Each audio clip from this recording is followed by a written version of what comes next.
Tere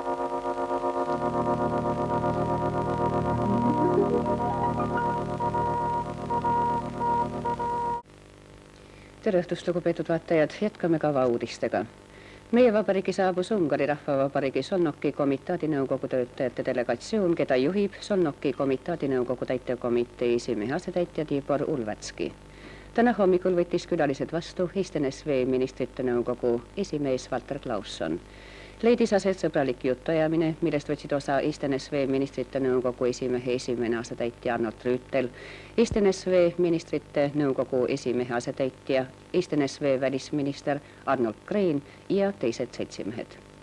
Külalised jäävad meie vabariigi mitmeks päevaks, käivad rajoonides, tutvuvad meie töökollektiividega. Täna toimus Toompeal Eesti NSV ministrite nõukogu presiidiumi järjekordne istung. Vabariigi valitsus ja Eesti NSV ametiühingute nõukogu arutasid 11. viisaastaku plaanide edukaks täitmiseks ja ületamiseks toimuva üleliidulise sotsialistliku võistluse kokkuvõtete tegemise korda. Kokkuvõtete tegemisel võetakse arvesse riiklike plaanide pingelisust, tootmistegevuse lõppresultaatide kasvutemposid, tootmisvõimsuste, elamute, kultuuri ja elukondlike objektide kompleksset käikuandmist, kasvatustöö olukorda. Arutati ka teisi küsimusi.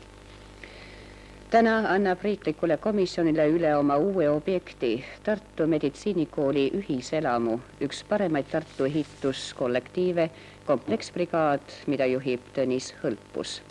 Ühiselamus on ette nähtud kohad 540 õpilasele. Suurenenud on mugavused, ette on nähtud ruumid iseseisvaks tööks ja vaba aja veetmiseks. Edasi välismaalt. Põhja-Euroopa tuumavabaks tsooniks muutmise idee leiab üha suuremat toetust.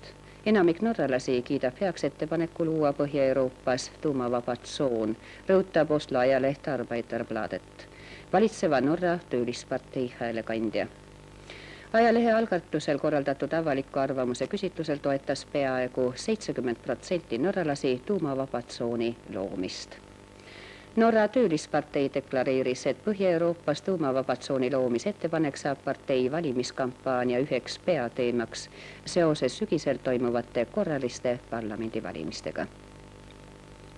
Islandi Rahvaliidu parlamendifraktsiooni esimees Grimson toonitas vajadust, et Island, Gröönimaa ja Fääri saared kuuluksid Põhja-Euroopa tuumavabasse tsooni. Island, Norra ja Taani etendavad tähtsat osa Pentagoni ja NATO tuumastrateegias ning seepärast tuleb aktiivsemalt taotleda tuumavaba tsooni loomist selles piirkonnas, rõhutas parlamendiliige.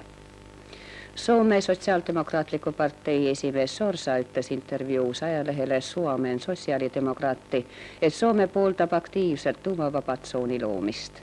Nentinud Põhja-Euroopa maade sotsiaaldemokraatlike parteide vaadete lähenemist selles küsimuses, ütles Sorsa, et nende maade valitsuste läbirääkimiste peab saavutatama üksmeel tuumavaba Põhja-Euroopa küsimuses. Kalevi Sorsa rõhutas, et USA eitav suhtumine tuumavaba tsooni loomise ideesse tekitab raskusi selle tähtsa probleemi lahendamisel. Täna tähistab Nepali üldsus märkimisväärset tähtpäeva, 25 aasta möödumist diplomaatiliste suhete kehtestamisest Nõukogude Liiduga.